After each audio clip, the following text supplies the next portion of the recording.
Our first paradox is Crocodile Paradox. The sun beats down on the banks of the Nile River. A mother is washing clothes by the water's edge while her baby plays in the sand. Suddenly, the water explodes. A massive crocodile lunges, snapping its jaws around the child. But this isn't a normal predator. This is a creature of myth. He holds the child gently and makes the mother an offer. He says, "I will make you a deal. If you can guess correctly what I am about to do with your child, I will return him to you. If you guess wrong, I will eat him." The crocodile expects the mother to beg or to guess optimistically. You will give him back. If she guesses that, he can simply say, "Wrong, I was going to eat him," and devour the child. The house always wins. But the mother is a logician. She looks the beast in the eye and delivers a sentence that freezes the mechanism of the universe. She says, "You are going to eat my baby." The crocodile stops. In that moment, the predator becomes the prey of a logical nightmare. This is the Crocodile Paradox. It reveals the terrifying fragility of language and what happens when the rules of a game turn against the game master. Let's look at the trap she set. The crocodile has two options: return the baby or eat the baby. If he decides to keep his word and return the baby, the mother's guess, "You are going to eat him," was wrong. The rules stated, "If you guess wrong, I will eat him." So by returning the child, he is violating his own rule. If he decides to eat the baby, the mother's guess was right. The rule stated, "If you guess correctly, I will return him." So by eating the child, he is again violating his own rule. The crocodile is paralyzed.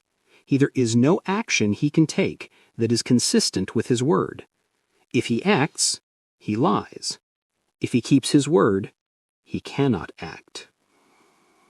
This paradox exposes a fundamental flaw in how we use rules to define reality.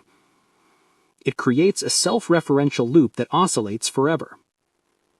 But unlike a math problem on a page, this has life or death stakes. It asks a disturbing question. Does logic have any power over brute force? In the realm of pure logic, the mother has checkmated the crocodile. She has created a shield of words that prevents the crocodile from closing his jaws. But here is the dark reality. We are not in a classroom. We are on the banks of the Nile. The crocodile is a physical being with instinct and hunger. He is not bound by Boolean algebra. He is bound by biology. When faced with the paradox, the crocodile has a third option that isn't on the scorecard. He can simply reject the game.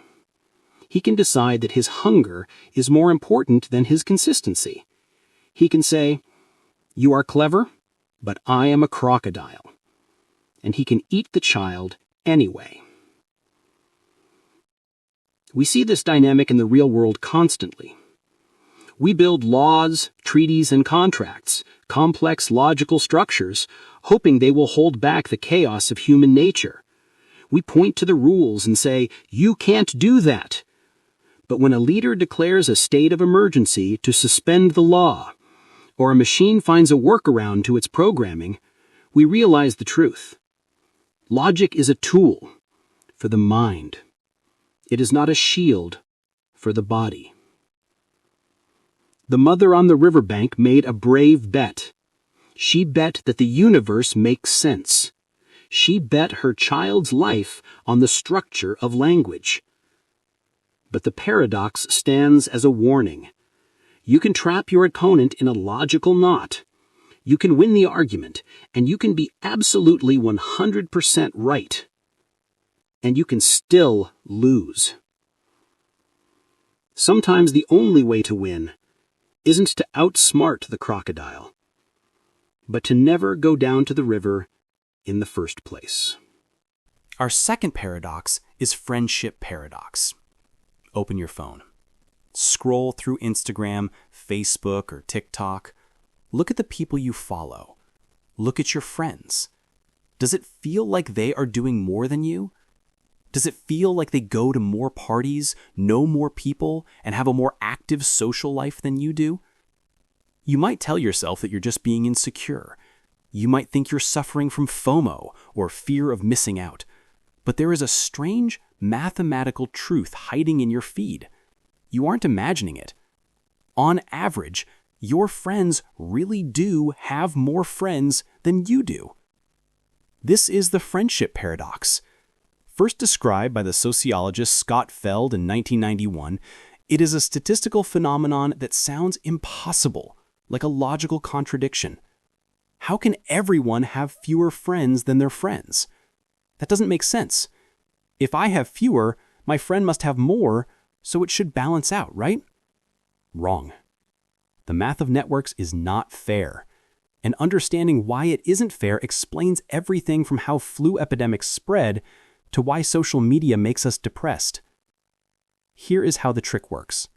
It comes down to weighted averages.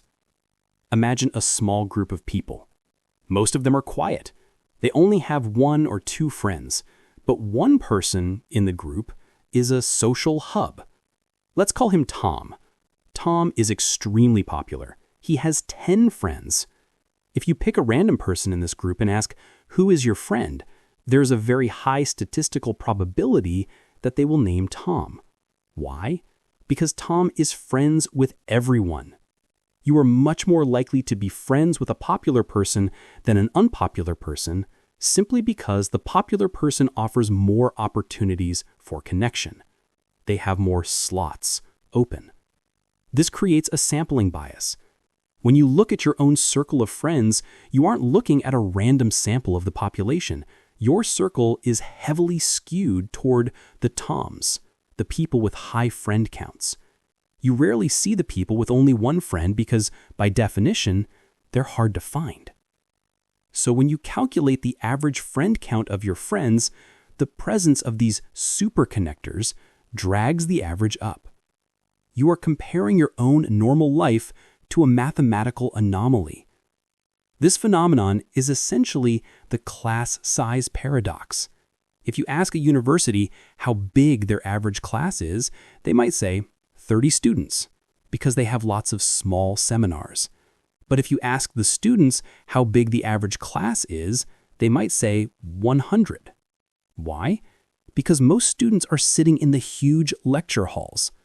Most people experience the crowded scenarios. The friendship paradox matters because it distorts our perception of reality. We look around and assume that what we see is normal. We see our friends constantly at parties, constantly networking, constantly posting. We assume that is the average human experience. We feel inadequate because we don't measure up to the people we choose to associate with. But we forget that we chose them specifically because they were social. We are comparing ourselves to the highlight reel of the network. Scientists have actually weaponized this paradox to save lives. During the H1N1 flu outbreak, researchers at Harvard realized they couldn't test everyone. So they picked a random group of students and asked them to name just one friend. They then monitored those friends. Because of the friendship paradox, the friends group was made up of more socially connected people, the hubs. These people were exposed to the virus sooner than the average person. By watching the friends, the scientists could detect the outbreak 2 weeks earlier than by watching the random group. The paradox acted as a crystal ball. So the next time you feel lonely or you feel like everyone else is more popular than you, remember the math. You aren't losing at the game of social life. You are just suffering from a sampling error. You are looking at the hubs and mistaking them for the crowd. Your friends have more friends than you, but that doesn't mean you're behind. It just means you're normal. Our next paradox is Tolerance Paradox. Imagine a society with the gates thrown wide open. Everyone is welcome. Every idea is entertained. Every voice is given a microphone. It is the ultimate utopia of free speech and acceptance. The rule is simple. We tolerate everything. But then, a group marches through the gates. They are shouting. They are armed. They carry banners that say, "We will silence anyone who disagrees with us." They preach violence. They preach the destruction of the very openness that let them in. The society faces a choice. If they stay true to their rule, "We tolerate everything," they must let this group speak, organize, and grow. But if they do that, the group will eventually take power and destroy the tolerant society. However, if the society stops them, if they say, "No, you cannot speak here," then they have broken their own rule. They have become intolerant. This is the paradox of tolerance. It is a philosophical trap that sits at the center of every modern democracy. It asks a terrifying question. Does a free society have the right to suppress people who want to destroy freedom? The concept comes from the Austrian philosopher Karl Popper. He wrote about it in 1945 in his book The Open Society and Its Enemies. The date is important. Popper wasn't writing in a vacuum. He was watching the ashes of World War II. He had seen how the Nazis used the freedoms of the Weimar Republic to dismantle it from the inside. He realized that unchecked tolerance is a suicide pact. Popper's conclusion was blunt. Unlimited tolerance must lead to the disappearance of tolerance. He argued that if we extend infinite tolerance even to those who are intolerant, if we are not prepared to defend a tolerant society against the onslaught of the intolerant, then the tolerant will be destroyed, and tolerance with them. Therefore, to maintain a tolerant society, the society must be intolerant of intolerance. This sounds like a contradiction. It sounds like hypocrisy. But think of it as a peace treaty. Tolerance isn't a moral absolute. It is a social contract. If everyone signs the contract, we have peace. But if one person rips up the contract and picks up a weapon, the other side is no longer bound to respect their rights under that contract. You don't tolerate the person who is trying to burn down the house. However, this paradox is dangerous. It is a loaded gun. If we accept that we can silence the intolerant, who gets to define intolerance? In the modern world, we see this paradox weaponized constantly. One side says, "Your speech is hate speech, therefore I must silence you to protect tolerance." The other side says, "Your censorship is tyranny, therefore I must fight you to protect freedom." Both sides claim to be the guardians of the open society, using Popper's logic to try and silence the other. But Popper added a crucial nuance that people often forget. He didn't say we should suppress any idea we dislike. He didn't say we should ban philosophies just because they are offensive.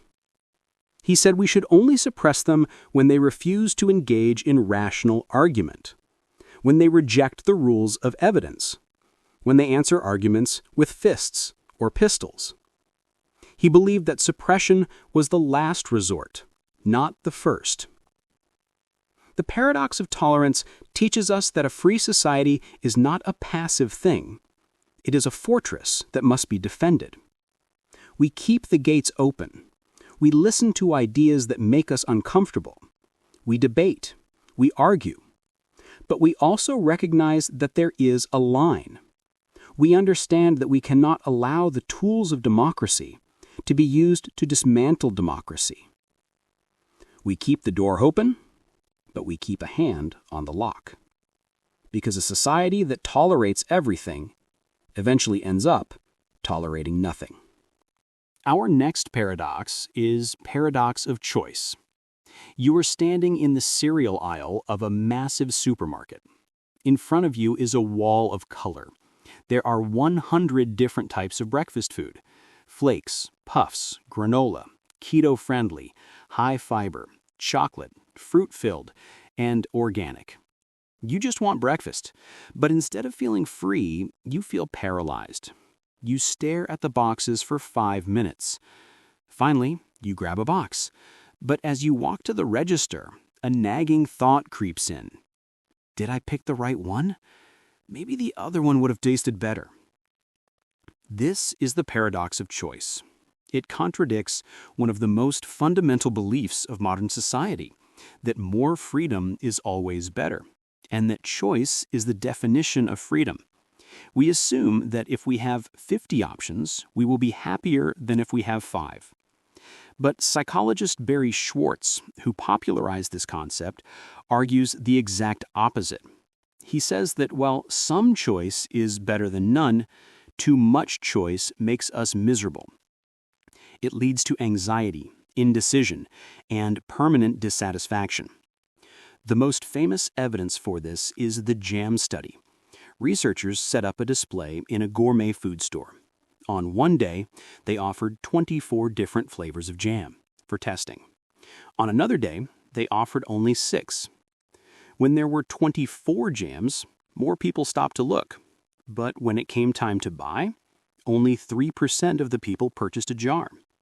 When there were only 6 jams, fewer people stopped, but 30% of them bought a jar. By reducing the options, sales increased tenfold. Why? Because comparing 24 items is mentally exhausting.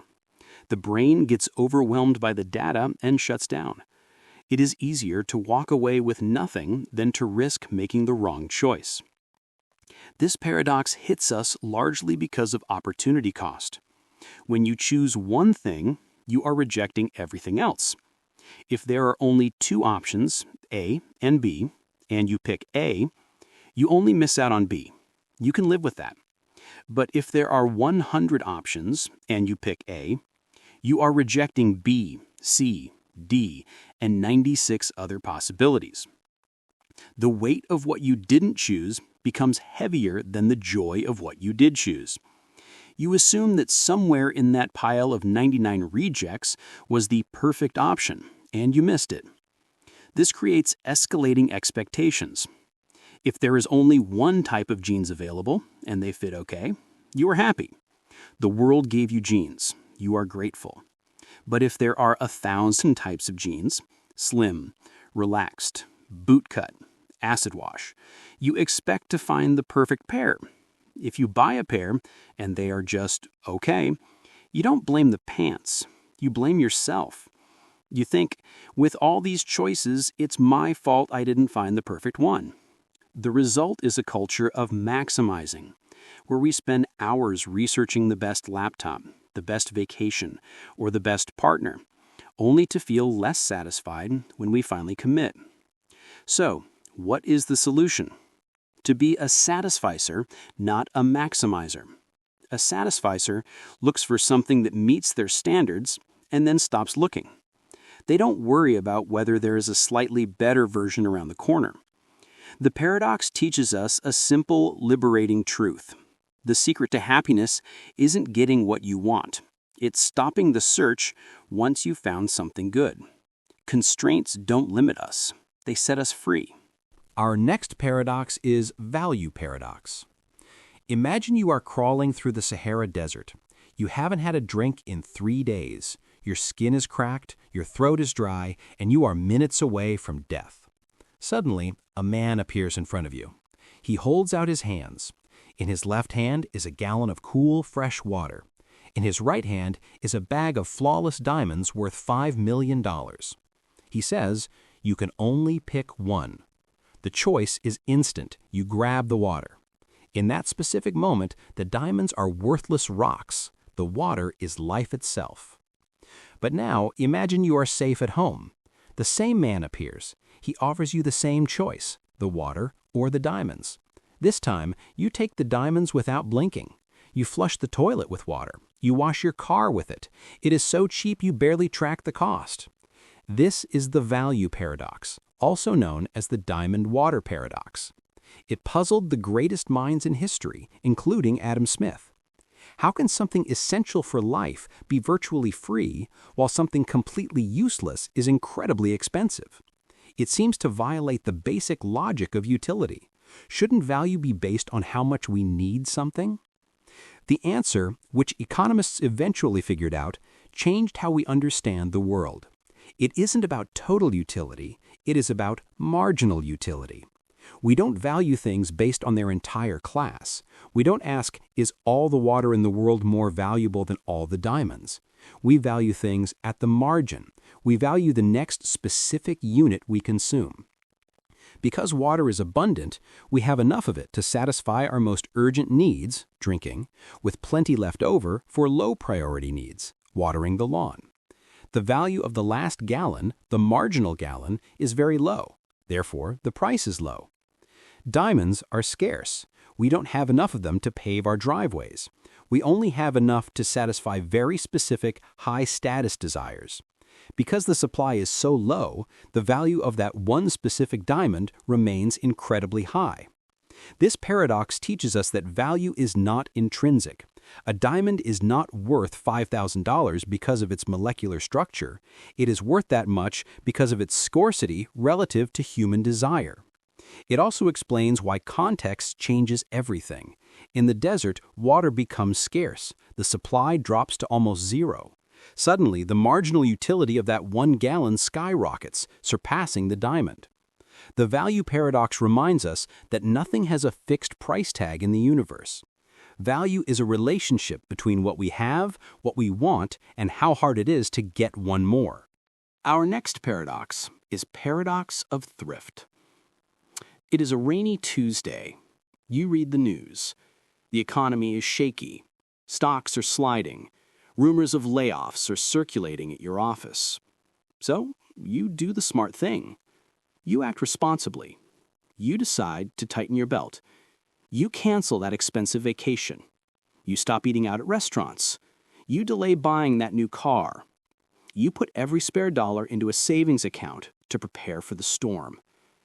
From your individual perspective, this is wisdom. It is the prudent, rational move to protect your family. But here is the problem. Your neighbor read the same news. He decides to stop buying new clothes. Your boss decides to stop upgrading office equipment. The owner of the coffee shop down the street decides to stop hiring new staff. Everyone decides to save at the exact same time. And because everyone tries to save, the economy collapses. This is the paradox of thrift. Popularized by the economist John Maynard Keynes during the Great Depression, it exposes a flaw in the logic of money. We tend to think of economics like a household budget. If a family saves money, they get richer. Therefore, if a nation saves money, it should get richer. But an economy is not a household. It is a circle. The fundamental rule of the macroeconomy is this: my spending is your income. When you buy a coffee, that money pays the barista's wages. When the barista buys a pair of shoes, that money pays the cobbler. Money needs to move to exist as income. When you decide to save that $5 instead of buying the coffee, the barista loses $5 of income. Because her income is dropped, she cannot afford to buy the shoes. The cobbler loses income. Eventually, the cobbler cannot afford the service you provide. By trying to secure your own financial safety, you inadvertently help trigger the very recession you were afraid of. This paradox creates a vicious downward spiral. People fear hard times, so they spend less. Because spending drops, businesses make less money. Because businesses make less money, they fire workers. Because workers are fired, the economy gets worse. Because the economy is worse, people save even more. The result is that by trying to increase total savings, society actually reduces total savings. The pie shrinks so much that everyone ends up with a smaller slice than if they had just kept spending. This is why governments often panic during a recession. This is why they lower interest rates or send out stimulus checks. They are desperately trying to bribe you to go shopping. They need you to break the paradox. They need you to be irresponsible enough to buy a TV so that the factory worker can afford to buy dinner. The paradox of thrift teaches us a humbling lesson about interconnection. It reminds us that we are not independent financial fortresses. We are part of a flow. If everyone tries to hoard the water, the river dries up. And when the river dries up, no one can drink.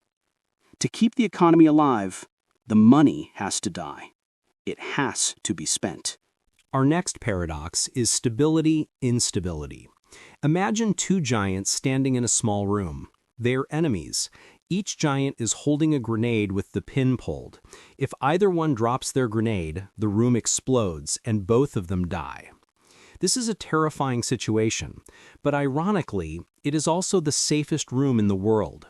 Neither giant is going to punch the other in the face, because if they do, a hand might slip, the grenade might drop, and it's game over. They are locked in a frozen state of peace. This is called strategic stability. But now look closer. One giant notices that the other giant's shoelace is untied. He steps on it. He knows the other giant won't drop the grenade just because of a stepped-on toe. The cost of retaliation, death, is too high for such a small offense. So he steps on the toe, then he kicks the shin, then he elbows the ribs. The giants start having a brutal fistfight, all while carefully holding their grenades tight. The peace at the top level has actually encouraged violence at the lower level. This is the Stability-Instability Paradox. It is the defining theory of the nuclear age. It argues that when two nations have nuclear weapons, the likelihood of a total apocalyptic war drops to near zero, stability. But because total war is impossible, the fear of escalation vanishes. This makes smaller conventional wars, proxy skirmishes, and terrorism more likely, instability. The nuclear umbrella doesn't stop the rain, it just stops the thunderstorm. Underneath that umbrella, the ground war gets muddy and bloody. We saw this during the Cold War. The United States and the Soviet Union never fired a single missile at each other. The stability of mutually assured destruction, MAD, held firm. But because they knew the other side wouldn't risk nuclear suicide, they felt safe enough to fight brutal proxy wars in Vietnam, Korea, Afghanistan, and Angola. Millions died in conventional combat precisely because the nuclear threat was too big to be useful. It's like a parent telling a child, "If you draw on the wall, I will burn the house down." The threat is so extreme that the child knows it's a bluff, so the child draws on the wall. The enormity of the punishment makes the crime safe to commit. We see this today between India and Pakistan. Both nations possess nuclear arsenals. Logic suggests they should never fight, yet they engage in border skirmishes and limited mountain wars constantly. They know exactly where the red line is, and they fight aggressively right up to that edge, secure in the knowledge that the nukes are just for show. This paradox applies to personal lives too. It's related to moral hazard. If you have unbeatable job security, stability, you might start slacking off or taking risks, instability. If you know a partner loves you unconditionally, you might start taking them for granted. The paradox teaches us that safety nets are dangerous.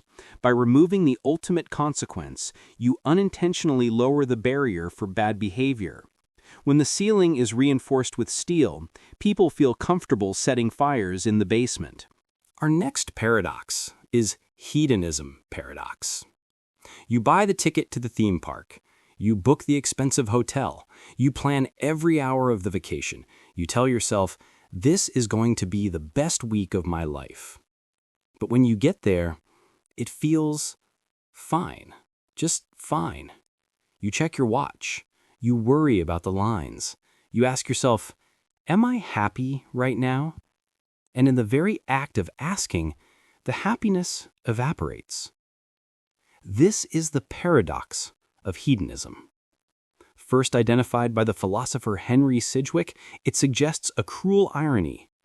The direct pursuit of happiness is the surest way to miss it.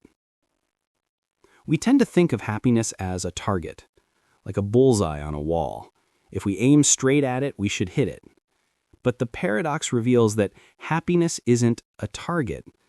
It's a side effect. It is the exhaust fume of a meaningful life, not the engine. Think about the happiest moments of your life. Were you standing in front of a mirror, whispering, "I am trying to be happy"? Probably not. You were likely lost in a conversation. You were fixing a car. You were playing a sport. You were helping a friend move a couch. You were entirely focused on something outside of yourself because you weren't checking your emotional temperature. You were allowed to burn. The psychiatrist Viktor Frankl famously summed this up. Happiness cannot be pursued. It must ensue. It has to happen as the unintended result of personal dedication to a cause greater than oneself. The paradox bites us because of hyper-reflection. When you stare directly at a dim star in the night sky, it disappears. The photoreceptors in the center of your eye aren't sensitive enough. You have to look slightly to the side to see the light. Happiness works the same way. When you monitor your own joy, when you turn your life into a performance of happiness for Instagram or constantly rate your mood, you kill the spontaneity required for joy to exist. You become a spectator in your own life, judging the performance rather than living the scene. So how do you win this game? You stop playing it. You stop asking, "How can I be happy?" and start asking, "What am I doing?" Focus on the task. Focus on the relationship. Focus on the craft. If you chase the butterfly with a net, it flies away. If you sit quietly and work in the garden, it lands on your shoulder. The paradox teaches us that pleasure is a shy guest. It only shows up when you're too busy to look for it. Our next paradox is Sorites Paradox. Imagine a massive pile of sand sitting on a table, 1,000,000 grains. It is a heap. There is no doubt about it. Now imagine you reach out and take away just one single grain of sand. Is it still a heap? Of course it is. One grain doesn't make a difference to a pile that big. So you take away another grain. Still a heap? Yes. You take away another and another. You keep doing this, one grain at a time. The logic holds firm. Removing one tiny speck cannot possibly turn a heap into a non-heap. It's too small a change. But eventually, you are left with just one grain of sand on the table. Is one grain a heap? No. So you are forced to ask, at what exact moment did the heap die? Was it at grain number 500? Grain number 47? Grain number 3? This is the Sorites Paradox, also known as the paradox of the heap. Derived from the Greek word soros, meaning heap, it exposes a glitch in the human operating system. We think in sharp categories: hot or cold, tall or short, bald or hairy. But the universe doesn't work in categories, it works in spectrums. The paradox pits our language against our reality. Logic demands precision. In strict logic, everything is either true or false. But in the real world, things are sort of true. We see this everywhere. Take the bald man variation. If a man has 0 hairs on his head, he is bald. If a man has 1 hair, he is still bald. If you add 1 hair to a bald man, he doesn't suddenly become not bald. Therefore, by this logic, a man with 10 million hairs is bald. Obviously, that's wrong, but where's the line? This isn't just a linguistic game. This paradox causes real-world headaches in law, ethics, and medicine. Consider adulthood. We draw a hard line at age 18. One day, before your 18th birthday, you are a child. You cannot vote. You cannot join the army. You are protected by juvenile courts. The next morning, you wake up. You haven't changed biologically. You are the exact same organism you were 24 hours ago. Yet suddenly, you are an adult. You can go to war. You can be tried as an adult. We know this line is arbitrary. We know there is no magic switch in the brain that flips at midnight, but we have to draw the line somewhere, or society creates a Sorites Paradox where no one is ever responsible for anything. We see it in biology. When does a species become a new species? It happens so gradually, over millions of years, that there is never a single first human born to a non-human parent. The parents and children are always the same species. Yet over time, the heap changes. The Sorites Paradox teaches us to beware of binary thinking. It reminds us that vagueness is a feature of reality, not a bug. We crave clear definitions. We want to know exactly when a recession starts, exactly when a fetus becomes a person, or exactly when a war ends. But the world is messy. It flows. The paradox tells us that just because there is no sharp line doesn't mean there is no difference. Day turns into night. We can't say exactly when twilight ends and dusk begins. But that doesn't mean we can't tell the difference between light and dark. We have to draw lines in the sand to function. We just have to remember that we were the ones who drew them. Our next paradox is Ship of Theseus. The hero returns to Athens. His ship is docked in the harbor as a monument to his victory. But time is cruel. The wood begins to rot. To preserve the ship, the Athenians replace a single decaying plank with a fresh piece of timber. The next year, they replace a snapped oar. The year after that, the mast. Centuries pass. The process continues until there isn't a single original splinter of wood left. It looks exactly like the ship Theseus sailed. It occupies the same spot in the harbor, but every atom has been swapped out. The question is this still the ship of Theseus? This is the paradox of identity. It forces us to ask whether an object is defined by its substance, what it is made of, or its history, its continuity through time. If you say, yes, it is the same ship, you are arguing for continuity. You believe that as long as the change is gradual, identity survives. It's like your bank account. The digital numbers change, the physical cash changes, but the account remains yours. If you say no, it is a copy, you're arguing for materialism. You believe identity is tied to the specific physical matter. Once the original wood is gone, the original ship is dead. But then comes the twist that breaks your brain. Imagine a scavenger has been watching the shipwrights. Every time they throw away a rotten plank, he collects it. He cleans it up. He stores it in a warehouse. Once the Athenians have replaced every part, the scavenger takes all the old rotting wood and reassembles it.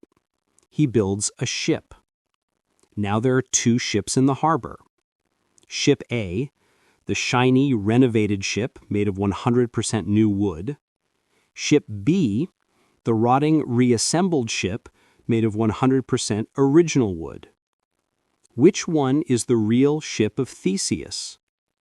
They cannot both be the ship. Theseus only sailed one.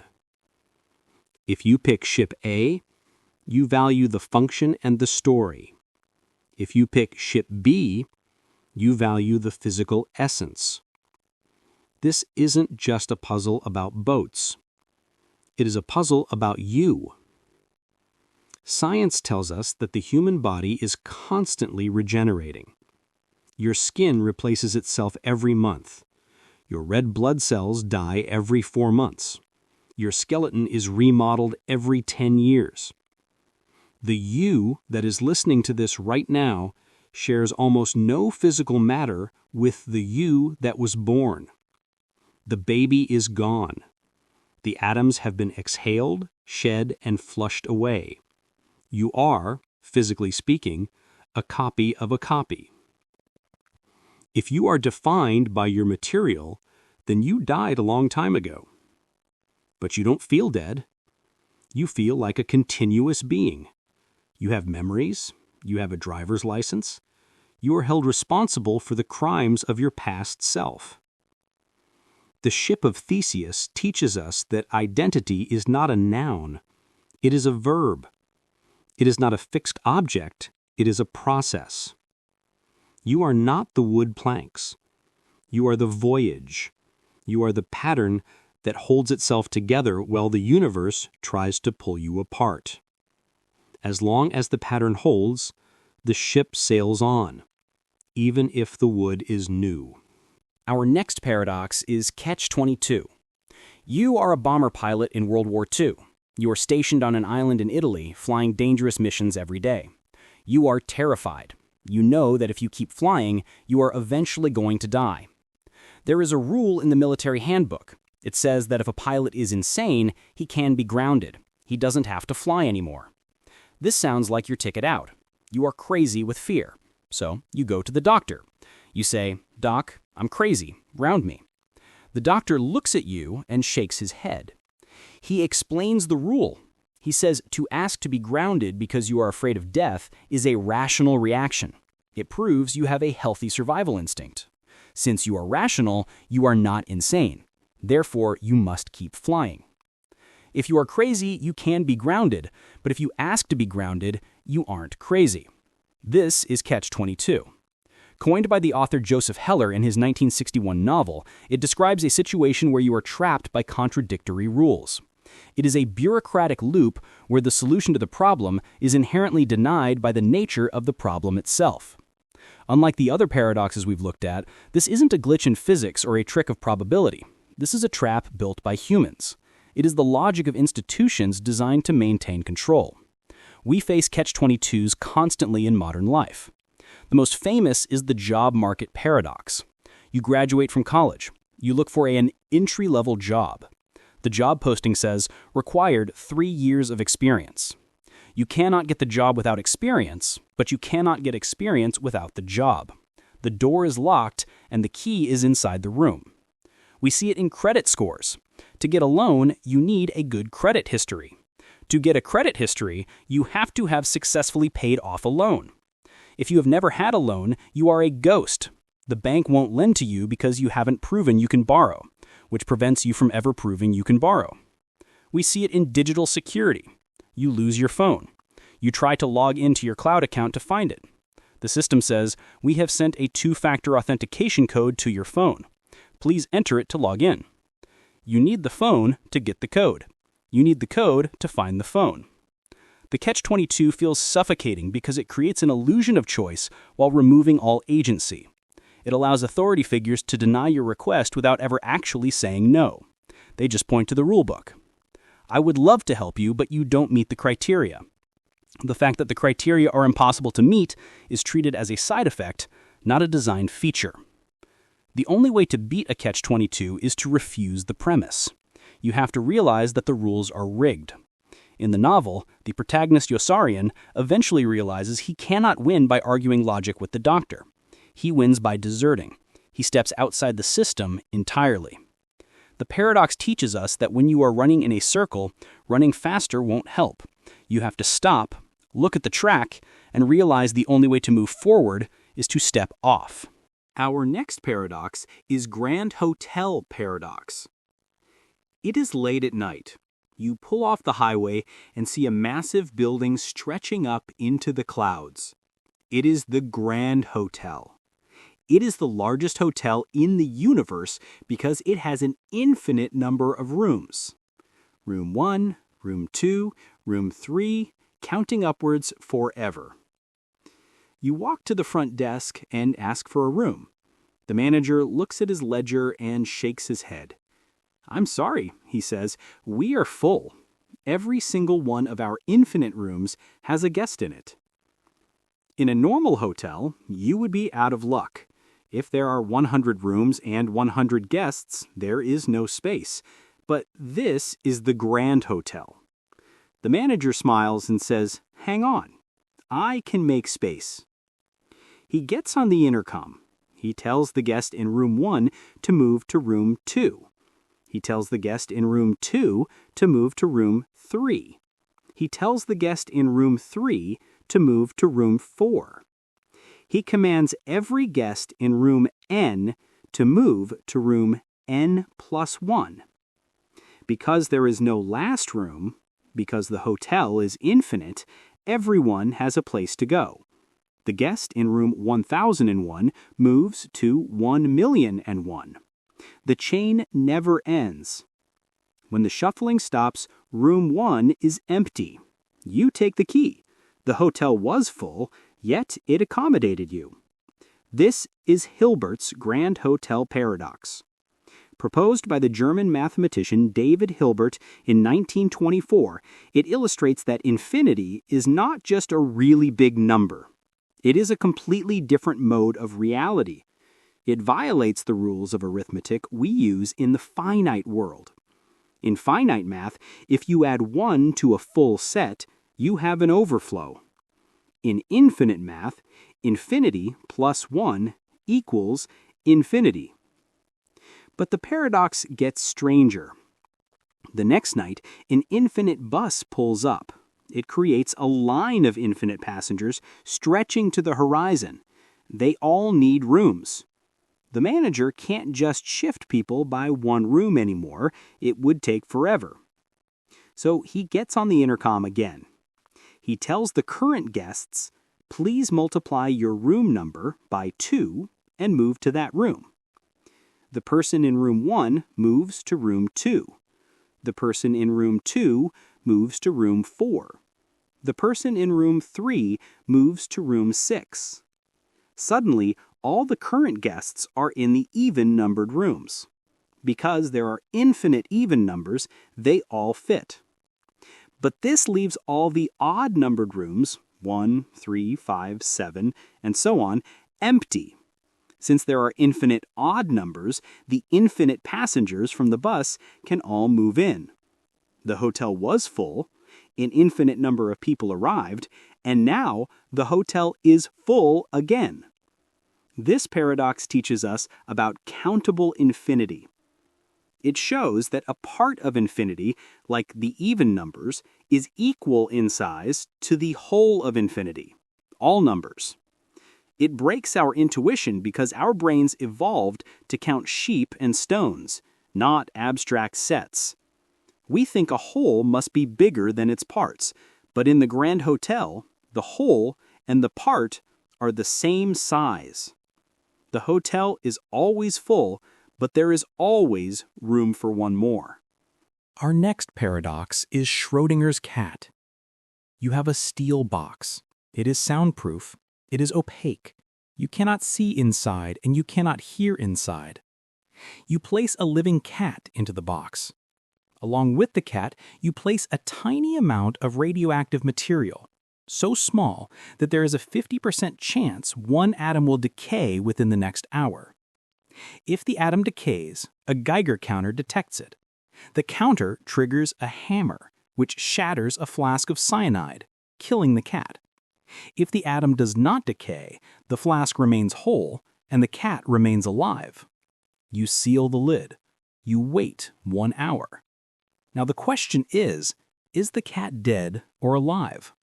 Common sense tells you it is one or the other. The cat is a biological organism. It cannot be both breathing and a corpse. It is either hungry or dead. But according to the laws of quantum mechanics, you are wrong. Until you open the box to look, the cat is not dead or alive. It is dead and alive. It exists in a state of superposition. This is Schrödinger's cat. It is the most famous thought experiment in physics, and also the most misunderstood. Erwin Schrödinger, the Austrian physicist who devised it in 1935, did not actually believe that cats could be zombie ghosts. He came up with a scenario to show how ridiculous the prevailing theory of quantum mechanics was. He was trying to perform a reductio ad absurdum, taking an idea to its logical extreme to prove it was broken. At the subatomic level, particles like electrons do not exist in fixed places. They exist as a cloud of probability, or a wave function. An electron can be in two places at once until it is measured. When you measure it, the wave function collapses, and the particle snaps into a specific reality. Schrödinger's point was that you cannot easily translate these quantum rules to the macroscopic world. He argued that it is absurd to think that a cat, a complex collection of trillions of atoms, smears out into a probability wave just because an atom did. Yet the paradox stuck. It became the defining metaphor for the weirdness of reality. It forces us to confront the observer effect. In classical physics, the world exists whether you look at it or not. The moon is there even if you close your eyes. But in quantum mechanics, the observer is part of the system. The act of looking creates the history. By opening the box, you force nature to choose a timeline. You kill the cat or you save it, simply by looking. This leads to even wilder interpretations like the many worlds theory. Some physicists argued that the wave function never collapses. Instead, the universe splits. In one universe, you open the box and find a live cat. In another, branching universe, you open the box and find a dead cat. Both outcomes happen, and both versions of you are equally real. They just can't see each other. Schrödinger's cat teaches us that the universe is not as solid as it looks. At its deepest level, reality is not made of hard objects. It is made of possibilities. We live our lives assuming that truth is fixed. But the cat reminds us that until an event is observed, reality is just a ghost waiting to be born. Our next paradox is Fermi Paradox. Look up at the night sky. If you get far enough away from the city lights, you see a carpet of diamonds. The Milky Way alone contains up to 400 billion stars. In the observable universe, there are trillions of galaxies. The math suggests that even if life is incredibly rare, the sheer number of opportunities means we should not be alone. There should be millions of civilizations. Some should be millions of years older than us. Their radio signals should be deafening. Their megastructures should block the light of stars. But when we point our telescopes at the sky, we hear nothing. No signals, no beacons, no hello. Just the static hiss of the cosmic background. This is the Fermi Paradox. Named after physicist Enrico Fermi, it arose from a casual lunchtime conversation in 1950. Fermi ran the numbers in his head and realized that a star-faring civilization could colonize the entire galaxy in a few million years, a blink of an eye in cosmic time. Since the galaxy is billions of years old, the aliens should have arrived long ago. So he asked, "Where is everybody?" This silence is the loudest sound in science. To explain it, we have developed theories that range from the arrogant to the terrifying. The first possibility is the Great Filter. This theory suggests that there is a barrier in the evolution of life that is almost impossible to cross. If the filter is behind us, we're lucky. It means the jump from single-celled slime to complex intelligence is a 1 in a trillion miracle, and we are the first to make it. The universe is an empty mansion waiting for us. But if the filter is ahead of us, we are doomed. It implies that advanced civilizations inevitably destroy themselves through nuclear war, climate collapse, or artificial intelligence before they can leave their home rock. We aren't special, we're just walking through a graveyard we can't see yet. The second possibility is the dark forest theory. This reimagines the universe not as a community, but as a forest at night, filled with armed hunters. In this scenario, the galaxy is full of life, but everyone is hiding. They know that if they reveal their location, a more advanced predator will destroy them to eliminate a potential threat. If this is true, our efforts to signal aliens, sending maps and radio waves into the void, are the equivalent of a toddler crying in a war zone. The silence isn't emptiness, it's camouflage.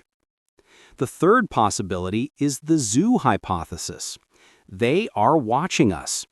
We are the primitive tribe on a protected island. They treat us like a nature preserve, adhering to a prime directive not to interfere until we are mature enough to join the galactic club. They communicate in ways we can't perceive, using technology that looks like magic or background noise to our primitive instruments. The Fermi Paradox forces us to confront two stark realities, summed up famously by Arthur C. Clarke. Two possibilities exist. Either we are alone in the universe, or we are not. Both are equally terrifying. If we are not alone, we are small, vulnerable, and possibly in danger. If we are alone, then the responsibility on our shoulders is immense. We are the only way the universe knows itself. If we destroy ourselves, the lights go out forever. The silence continues, and until it breaks, we are just a lonely species shouting into the dark, waiting for an echo. Our next paradox is Unexpected Hanging Paradox. The courtroom is silent. You are the prisoner in the dock. The judge looks down and delivers the sentence. You will be hanged at noon on one weekday of the following week, but there is a condition. The execution will be a surprise. You will not know the day until the hangman knocks on your door. You are dragged back to your cell. You are terrified. But then you start to think. You are a logician. You decide to use reason to save your life. You think about Friday. Friday is the last possible day. If you are still alive on Thursday afternoon, you will know with 100% certainty that the hanging must be on Friday. But if you know it is coming, it isn't a surprise. The judge said it must be a surprise. Therefore, the judge cannot hang you on Friday. Friday is logically impossible. You cross it off the calendar. Now you think about Thursday. Since Friday is gone, Thursday is the last possible day. If you are still alive on Wednesday afternoon, you will know it has to be Thursday. But again, if you know it, it isn't a surprise. So Thursday is impossible too. The dominoes fall. If Thursday is out, Wednesday becomes the last day, then Tuesday, then Monday. Using backward induction, you prove that the judge cannot execute you on any day without violating his own rule. The sentence is a logical contradiction. You smile. You are safe. You sleep soundly on Monday and Tuesday, confident in your proof. Then on Wednesday at noon, there is a knock on the door. It is the hangman. You are shocked. You scream, "But this is impossible. I proved you couldn't come today." The hangman shrugs. "You didn't expect me," he says. So it is a surprise. The execution proceeds. The judge's sentence was perfectly fulfilled. You were hanged and you were surprised. This is the unexpected hanging paradox. It exposes the gap between logic and reality. The prisoner's mistake was assuming that the physical world is bound by his internal deductions. He assumed his knowledge that Friday was impossible was a hard fact. But knowledge is tricky. On Wednesday morning, because he had convinced himself he was safe, he created the very conditions required for the surprise. His logic was a self-defeating prophecy. By proving he couldn't be hanged, he made it possible to be hanged. This paradox warns us against epistemic arrogance, the belief that we can game out the future perfectly. We see this in the real world with the prevention paradox. If we install a perfect security system, we calculate that a burglary is impossible. Because we think it is impossible, we leave the gate unlocked. The logic that proved we were safe is the exact reason we get robbed. We see it in financial markets. When models prove that a crash cannot happen because of new regulations, investors relax. They take risks. That relaxation creates the bubble that causes the crash. The unexpected hanging teaches us that logic is a map, not the territory. You can construct a perfect argument for why a disaster cannot happen, but the universe doesn't read your arguments. If you expect the unexpected, you are safe. But if you use logic to convince yourself that the knock on the door is impossible, you are the easiest target of all. Our next paradox is the Barber Paradox. Imagine a small, isolated town with very strict laws. In this town, every man keeps himself clean-shaven. There is only one barber. He is a man of rigid principles, and he follows one specific rule posted above his shop door.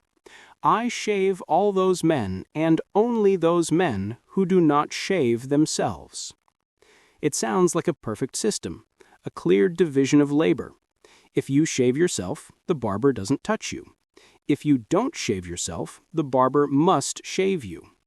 But then the barber finishes his day. He looks in the mirror. He sees stubble on his chin. He picks up his razor, and suddenly the universe breaks. The question is, does the barber shave himself? Let's run the logic. Scenario A. The barber decides to shave himself. If he shaves himself, he becomes a man who shaves himself. But his rule states that he never shaves men who shave themselves. Therefore, by shaving himself, he violates his own rule. He cannot do it. Scenario B. The barber decides not to shave himself. If he doesn't shave himself, he becomes a man who does not shave himself. But his rule states that he must shave all men who do not shave themselves. Therefore, if he doesn't shave himself, he is required to shave himself. He is trapped in a glitch. If he does, he implies he shouldn't. If he doesn't, he must. This is the Barber Paradox. Formulated by the British philosopher Russell Bertrand in 1901, it is a simplified version of what is known as Russell's Paradox. At the time, mathematicians and logicians were trying to build a perfect foundation for mathematics using set theory. They believed that any collection of things could be defined as a set. Russell realized that if you create a set that refers to itself, logic collapses.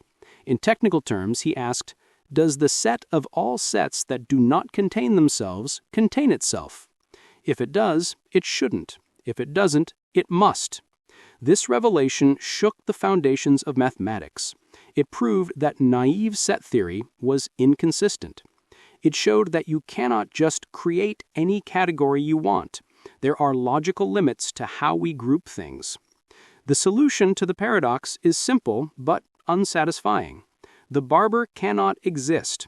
A man with that specific job description is a logical impossibility. You can write the rule on paper, but you cannot enact it in reality. The Barber Paradox teaches us about the dangers of self-reference. When a system tries to define itself using its own rules, it often creates a contradiction. We see echoes of this in computing, and in language, this statement is false. It reminds us that language is flexible enough to describe things that cannot possibly exist. Just because you can say it doesn't mean it can be true. Our next paradox is Bootstrap Paradox. A time traveler loves the music of Ludwig van Beethoven. He worships the genius of the Fifth Symphony. He builds a time machine, packs his bag with the sheet music, and travels back to 18th century Vienna to meet his idol. But when he arrives, he finds a problem. Beethoven is a mediocre musician. He is struggling. He has no ideas. The time traveler realizes that without his help, the masterpieces will never be written. The beauty will be lost to history. So, in a panic, he takes the sheet music from his bag. He hands it to Beethoven. He says, "Here, copy this." Beethoven plays it. He is amazed. He publishes it under his own name.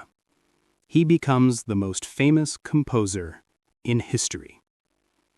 The timeline is saved. But now, ask the question: who wrote the Fifth Symphony? The time traveler didn't write it. He memorized it from the future. Beethoven didn't write it. He copied it from the time traveler. The notes exist. The music is real. But the author does not exist. The information has no origin. It is trapped in an infinite loop, circling from the past to the future and back again, without ever being born. This is the Bootstrap Paradox. Named after the phrase, "pulling yourself up by your bootstraps," it describes a causal loop. In the physical world, you cannot lift yourself into the air by pulling on your own shoes. But in a universe with time travel, the future can reach back and lift up the past. This paradox is distinct from the grandfather paradox. In that scenario, you create a contradiction. You kill your ancestor, so you can't be born. That breaks the universe. The Bootstrap Paradox is different, because it is self-consistent. The events fit together perfectly. A causes B causes C, and C causes A. The gear turns without friction. The only thing missing is the source. We assume that every object and every idea must have a creator. A painting needs a painter. An invention needs an inventor. But the Bootstrap Paradox suggests that information can exist simply because it is there. It suggests that the universe doesn't necessarily need a first cause.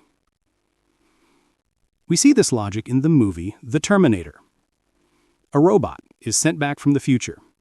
It is destroyed. Scientists find the microchip inside the robot.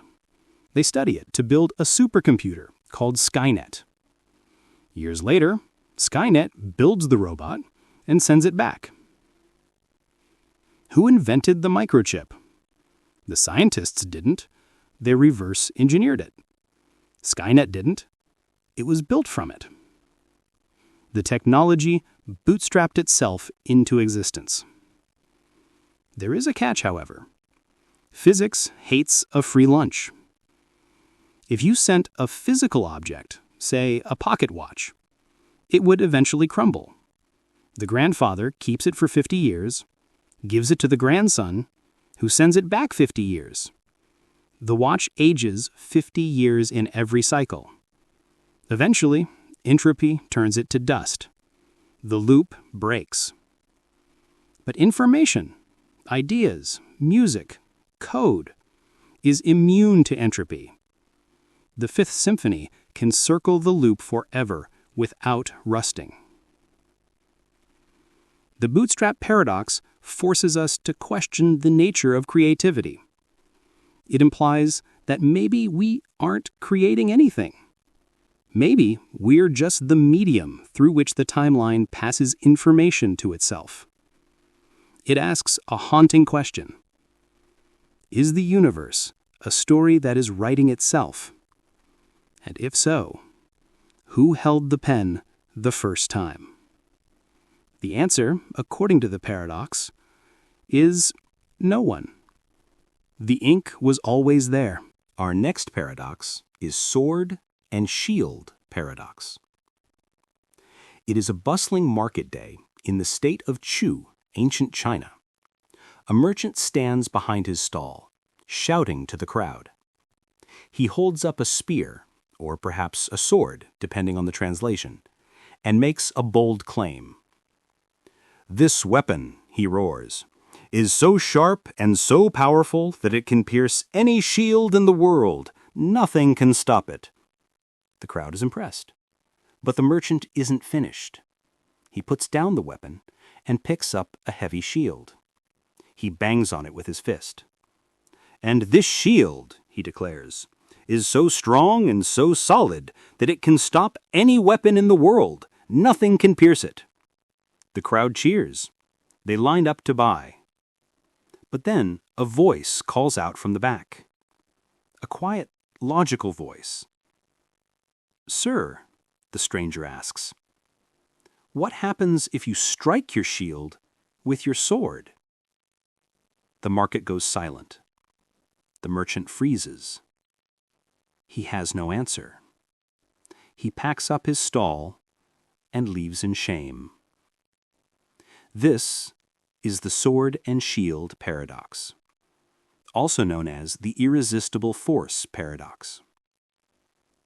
In Chinese, the word for contradiction is maodong, which literally translates to spear, shield. It comes from this very story. It describes a situation where two absolute statements are made that cannot be true at the same time. If the sword pierces the shield was not impenetrable. If the shield stops the sword was not all-piercing. This paradox exposes the danger of absolutes.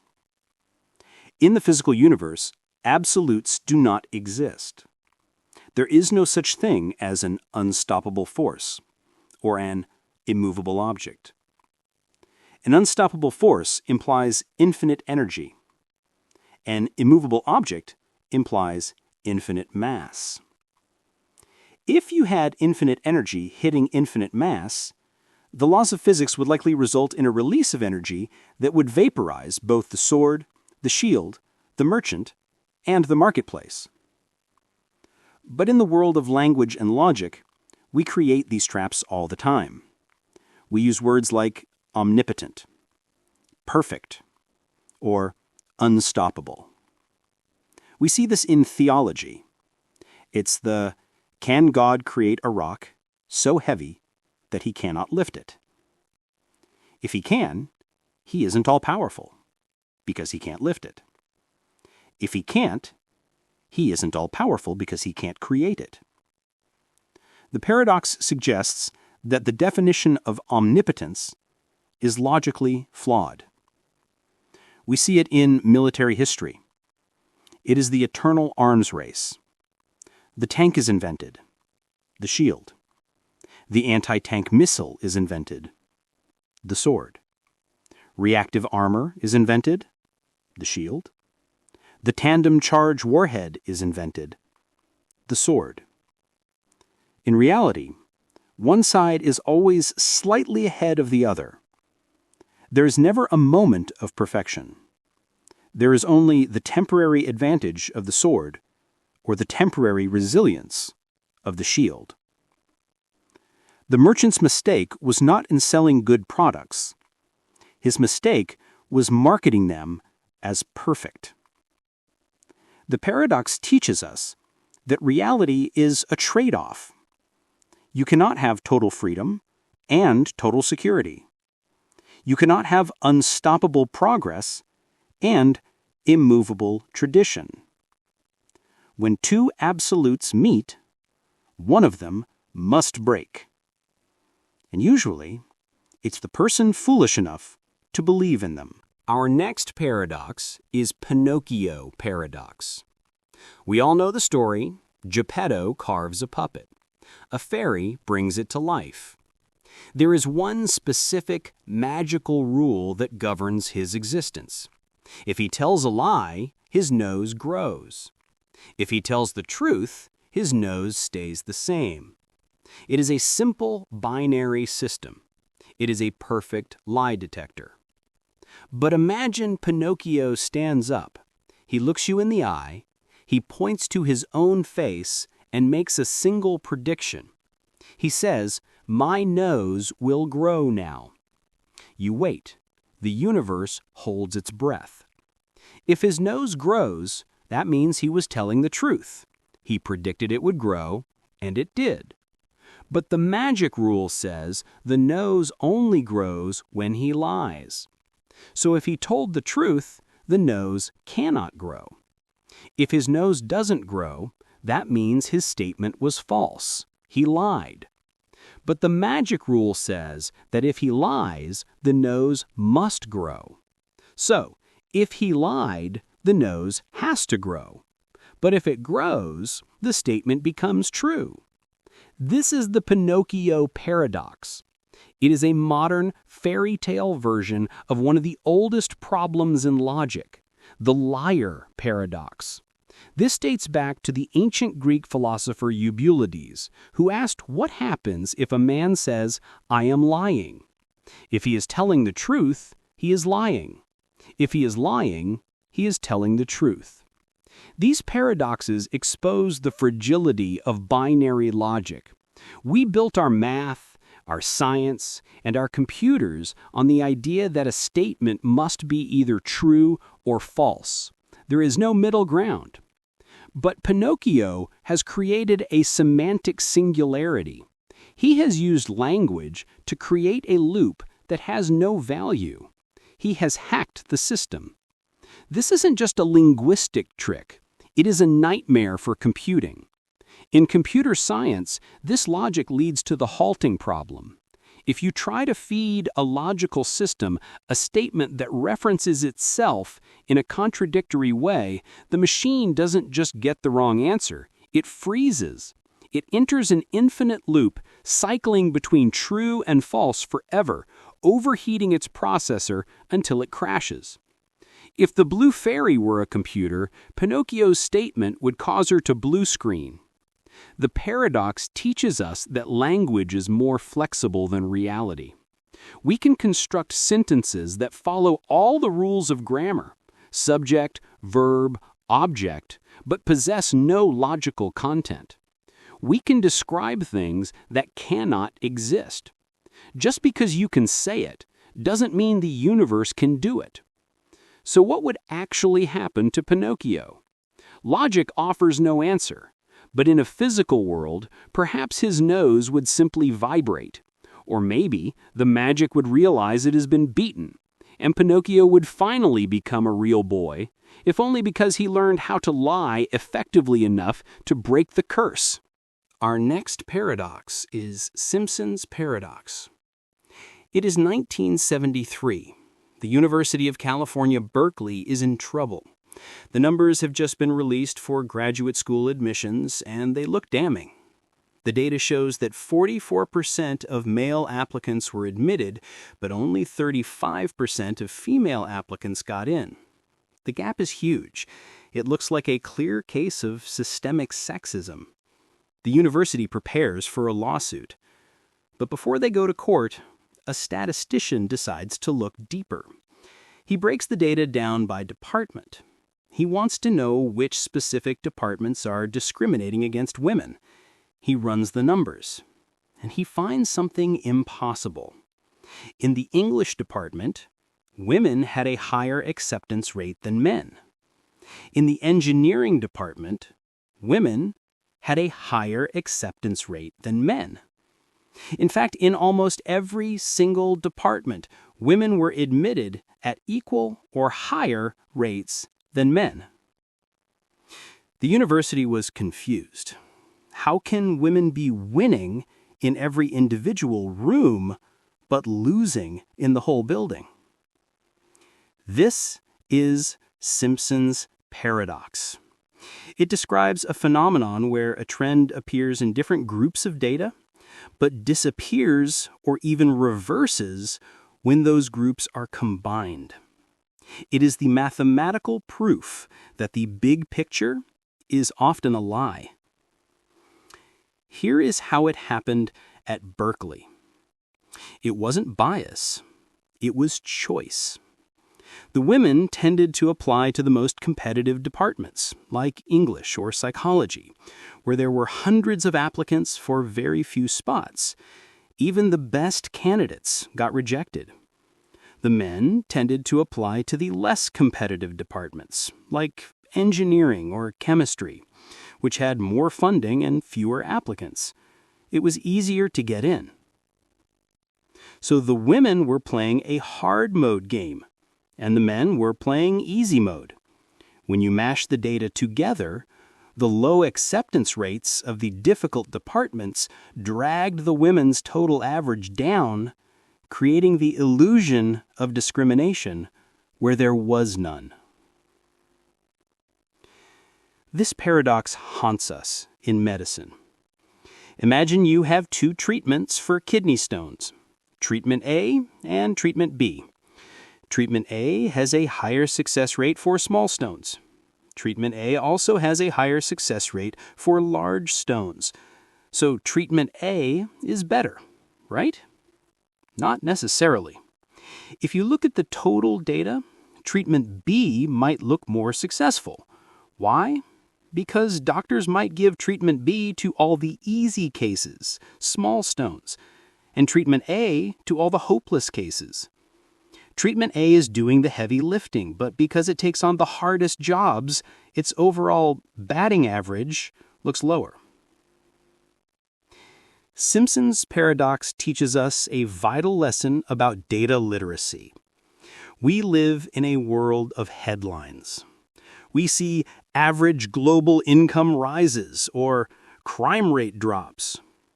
We look at the aggregate number and think we understand the world. But an aggregate number wipes out the context. It hides the lurking variable, the hidden factor, like department difficulty or severity of illness, that is actually driving the result. The paradox reminds us that data doesn't speak for itself. It has to be interpreted. If you look at the whole, you see one story. If you look at the parts, you see the opposite. So, the next time someone hits you with a shocking statistic, ask them to break it down, because the truth is rarely in the sum. It is usually hiding in the details. Our next paradox is the Dichotomy Paradox. You are standing in a room. You want to walk to the wall on the other side. It is 10 feet away. It seems like the simplest thing in the world. You step forward, you keep walking, and you arrive. But 2,500 years ago, the Greek philosopher Zeno of Elea raised a hand and said, "Stop. That is impossible." His argument was simple, elegant, and maddening. He said, "Before you can reach the wall, you must travel half the distance, that is, 5 feet. Okay, you say, I travel the 5 feet. Zeno nods. But now, before you can travel the remaining 5 feet, you must travel half of that distance, 2.5 feet. Fine, you do that. But now you still have a distance left. You must travel half of that, and then half of that, and then half of that. You are trapped in an infinite regression. No matter how close you get to the wall, there is always a tiny distance remaining that must be halved. This is the Dichotomy Paradox. It argues that motion is an illusion. Zeno claimed that to get from point A to point B, you have to complete an infinite number of tasks. Since it is impossible to do an infinite number of things in a finite amount of time, you can never reach the wall. In fact, by this logic, you can never even start moving, because to move an inch, you first have to move half an inch, and before that, a quarter of an inch. For centuries, this paradox paralyzed philosophy. It suggested that the universe was not a fluid place of change, but a static, solid block where movement was just a trick of the light. It took 2,000 years for humanity to solve this puzzle. The answer finally came with the invention of calculus. Mathematicians like Isaac Newton and Gottfried Wilhelm Leibniz realized that Zeno was right about the infinite steps, but wrong about the result. They proved that an infinite series of numbers can add up to a finite sum. If you add 1/2 plus 1/4 plus 1/8 and keep going forever, the total does not explode into infinity. It gets closer and closer to exactly 1. The math proved that you can traverse infinite points in a finite second. Space and time are continuous, not just a stack of discrete slices. But the dichotomy paradox still haunts us because it exposes a flaw in how our brains process the world. We think in steps. We make to-do lists. When we face a massive goal, writing a book, getting in shape, changing a career, we suffer from Zeno's anxiety. We divide the task into parts. Then we divide the parts. Suddenly, the distance to the goal looks like an infinite number of hurdles. We freeze. We feel like we can never even start. The paradox teaches us that while you can slice reality into infinite pieces intellectually, you don't have to live that way. Diogenes the Cynic, when hearing Zeno's argument, didn't offer a mathematical proof. He simply stood up and walked across the room. The solution to the paradox isn't to think about the halves. It's to take the step. You solve the infinity by simply moving through it. Our next paradox is Grandfather Paradox. It is a rainy night in 1923. You stand in a dark alley with a loaded gun. A young man walks past. He is your grandfather. But he hasn't met your grandmother yet. He hasn't had children. You raise the weapon. You fire. He falls dead. You have done it. You have changed history. But as the smoke clears, a terrifying realization hits you. If your grandfather is dead in 1923, your father is never born. If your father is never born, you are never born. And if you are never born, you never built a time machine, never traveled back to this alley, and never pulled the trigger. So if you didn't shoot him, he is still alive, which means you were born and you did come back to shoot him. This is the Grandfather Paradox. It is the most famous problem in time travel because it breaks the fundamental rule of the universe: cause and effect. A cause must precede its effect. But here, the effect, you, destroys the cause, your grandfather, which destroys the effect. It is a logical short circuit. Physicists and philosophers have proposed two main solutions to this nightmare. Neither is comforting. The first is the fixed timeline, or the Novikov self-consistency principle. It argues that the past is stubborn. You travel back, you become part of the history that already happened. You pull the trigger, but the gun jams. You fire, but you miss. You shoot him, but he survives, and the nurse who treats him becomes your grandmother. In this version, free will is an illusion. You can try to change the past, but the universe will bend probability to stop you. You are just an actor hitting your mark on a stage where the script is already written. The second solution is the multiverse. This suggests that when you pull the trigger, reality splits. There is timeline A, where your grandfather lived and you were born. You left that timeline. There is now timeline B, where a stranger appeared and killed a young man. In this timeline, you are never born. You survive, but you are a ghost. You are a biological anomaly, stranded in a reality that has no place for you. You can never go back to the future you came from, because that future no longer leads to this past. You have exiled yourself from existence. Why are we obsessed with this paradox? Because it speaks to our deepest human emotion: regret. We all have things we wish we could undo. A mistake, a word, a choice. We dream of going back and snipping that thread. The Grandfather Paradox is a warning. It tells us that we are the sum of our past. You cannot pull on a loose thread without unraveling the entire sweater. If you erased your pain, you might erase your resilience. If you erased your mistake, you might erase the wisdom you gain from it. The paradox suggests that the arrow of time moves in one direction for a reason. We are defined by the permanence of our actions. We are real because we cannot go back. So, the young man walks down the alley, you stand in the shadows, and you let him pass.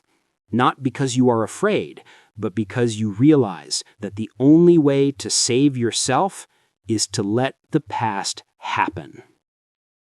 Our next paradox is Grain of Millet Paradox. You hold a single grain of millet in your hand. It is tiny, light, and insignificant. You drop it onto the floor. What do you hear? Nothing. Absolute silence. Now imagine you have a massive sack filled with 10,000 grains of millet. You hoist it up and dump it onto the floor. What do you hear? A crash, a roar, a distinct, undeniable noise. This is Zeno's grain of millet paradox. It is a simple question that breaks the link between parts and wholes. Zeno asked the philosophers of his day, if one grain makes no sound and 1,000th of a grain makes no sound, how can the sum of 10,000 silences create a noise? Mathematically, 0 plus 0 plus 0 should equal 0. If the part has no sound, the whole should have no sound. Therefore, Zeno argued that one of two things must be true. Either our senses are lying to us when we hear the crash, or the laws of mathematics are broken. This paradox forces us to confront the limits of perception. Zeno was trying to prove that the senses are unreliable. He believed logic was superior to experience, but modern science offers a different answer. The single grain does make a sound. It creates a physical vibration in the air. However, that vibration is too faint for the human ear to detect. It falls below our auditory threshold. It isn't a zero, it is a tiny fraction, let's say 0.0001 decibels. When you drop 10,000 of them, those fractions add up. They cross the threshold of human hearing, and suddenly the invisible becomes visible or audible. The paradox is not a failure of math. It is a failure of human equipment. We mistake imperceptible for non-existent. This concept haunts us in the modern world, specifically in how we think about collective action. We look at our individual choices and see the single grain. If I throw this one plastic bottle in the ocean, it makes no difference. If I vote, it won't change the election. If I skip the gym today, I won't get fat. Individually, these statements feel true. The impact of one action is below the threshold of perceptibility. You cannot hear the grain fall. But when 1,000,000 people throw a bottle, the ocean chokes. When 1,000,000 people stay home, the government changes. When you skip the gym for a year, your health collapses. The grain of Millet paradox teaches us that accumulation is a powerful, invisible force. We tend to ignore things that are too small to register on our radar, assuming they have a value of 0. But nothing in the physical world is truly 0. Everything has a weight. Everything has a sound. The crash of the sack is just the echo of 10,000 tiny decisions that you thought didn't matter.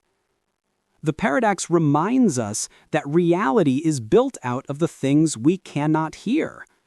Just because you don't notice the impact doesn't mean it isn't hitting the floor. Our next paradox is Olbers Paradox. Go outside tonight. Look up. What do you see? You see a few thousand stars, perhaps the moon, and a vast, overwhelming blackness. The darkness of the night sky is the most obvious fact of our existence. We take it for granted. We sleep because of it. But to an astronomer, that darkness is a nightmare. It shouldn't be there. This is Olbers Paradox, named after the 19th century German astronomer Heinrich Wilhelm Olbers. The paradox asks a simple, devastating question. If the universe is infinite, static, and full of stars, why is the sky dark? Think about it logically. If the universe goes on forever, then in every single direction you look, your line of sight should eventually land on a star. It might be a close star or a star a billion light years away. But if there are infinite stars, there are no gaps. The sky should not be black. It should be a solid wall of blinding light, as bright as the surface of the sun. We shouldn't have a night. We should be incinerated. So why aren't we? For centuries, scientists tried to explain this away. Some argued that there were clouds of dust in space blocking the light from distant stars. But thermodynamics killed that theory. If dust absorbs light, it heats up. Over infinite time, the dust would glow just as brightly as the stars. The wall of light remains. The solution to the paradox didn't come from looking at the stars, but from understanding time. The darkness of the night sky proves two fundamental things about our reality. 1. The universe had a beginning. The universe is not eternal. It was born. The Big Bang happened about 13.8 billion years ago. This means that light has only had 13.8 billion years to travel. When you look at a patch of dark sky, you aren't seeing nothing. You are looking at a place where the stars are so distant that their light hasn't had time to reach us. The darkness is simply the horizon of time. 2. The universe is expanding. Edwin Hubble discovered that the universe is growing. Space itself is stretching. As light travels from distant galaxies, that stretching of space stretches the light wave itself. Visible light gets pulled longer and longer until it turns into infrared and eventually into microwaves. So, in a way, Olbers was right. The sky is full of light. Every inch of it is glowing, but that light has been redshifted out of the visible spectrum. We call it the cosmic microwave background radiation. If our eyes could see microwaves, the night sky wouldn't be dark at all. It would be a glowing sheet of energy, the afterglow of the Big Bang. Olbers' paradox teaches us that the most mundane observations often hold the deepest secrets. We look at the dark sky and see emptiness, but we are actually looking at evidence of the creation event. The darkness isn't an absence of stars, it is the shadow of the Big Bang. We are shielded from the blinding fire of infinity by the simple mercy of time. Our next paradox is Paradox of the Raven. You walk into a park. You see a bird. It is a raven and it is black. You nod. This confirms your theory. All ravens are black. You walk a bit further. You see another raven. It is also black. Your confidence grows. Every time you see a black raven, it adds a tiny piece of evidence to your hypothesis. This is how science works. We observe the world to prove our rules. But then you go home. You walk into your kitchen. You pick up a green apple. You look at it. It is green. It is an apple. It is definitely not a raven. According to the strict laws of logic, holding this green apple also proves that all ravens are black. This is the Raven Paradox, also known as Hempel's Paradox. Proposed by the German logician Carl Gustav Hempel in the 1940s, it exposes a bizarre loophole in how we gather evidence. It relies on a principle called logical equivalence. The statement, "all ravens are black," is logically identical to the statement, "everything that is not black is not a raven." Think about it. If the first sentence is true, the second sentence must be true. They are two sides of the same coin. So when you go out into the world and find a black raven, you are confirming the first sentence. But when you find a green apple, you are confirming the second sentence. The apple is not black, and it is not a raven. It fits the rule perfectly. And since the two sentences are identical, evidence for one is evidence for the other. Therefore, by sitting in your room and looking at your white shoes, your red curtains, and your blue lamp, you are technically gathering evidence for the color of birds you have never seen. This feels ridiculous. It feels like cheating. It suggests that we can learn about ornithology without ever leaving our house. So, is logic broken? Not quite. The solution lies in the weight of evidence. The set of all ravens is relatively small. There are maybe a few million ravens on Earth. Checking them one by one provides a significant chunk of data. But the set of non-black things is practically infinite. It includes apples, clouds, the sun, and bright pink Cadillacs. When you look at a green apple, you are providing evidence that all ravens are black. But the amount of evidence is so microscopically small that it is effectively zero. You are scooping a cup of water out of the ocean to prove the ocean is empty. It's not false, it's just useless. The Raven Paradox teaches us a lesson about confirmation bias. We often try to prove our beliefs by looking for things that fit, rather than looking for things that break the rule. We collect green apples, irrelevant data that technically supports our view, because it makes us feel safe. But if you really want to prove that all ravens are black, you shouldn't be looking for blackbirds, and you certainly shouldn't be looking at green apples. You should be looking for non-black ravens. You should be trying to break your own rule. The paradox reminds us about data without context. You can find evidence for anything if you look broadly enough. But true knowledge doesn't come from confirming what you already believe. It comes from trying to find the one white raven that proves you wrong. Our next paradox is Stockdale Paradox. Admiral James Stockdale was the highest-ranking U.S. military officer in the Hanoi Hiltlu prisoner of war camp during the Vietnam War. He was tortured 15 times. He lived in solitary confinement for 4 years. He had no rights, no release date, and no reason to believe he would survive. Yet, he did. He walked out. Years later, the author Jim Collins asked Stockdale a simple question: who didn't make it out? Stockdale's answer was shocking. He didn't say the weak. He didn't say the pessimists. He said the optimists. This is the Stockdale Paradox. It contradicts everything we are taught about positive thinking. We are told that hope and a sunny outlook conquer all. But Stockdale explained that the optimists were the ones who said, "We're going to be out by Christmas." And Christmas would come, and Christmas would go. Then they'd say, "We'll be out by Easter."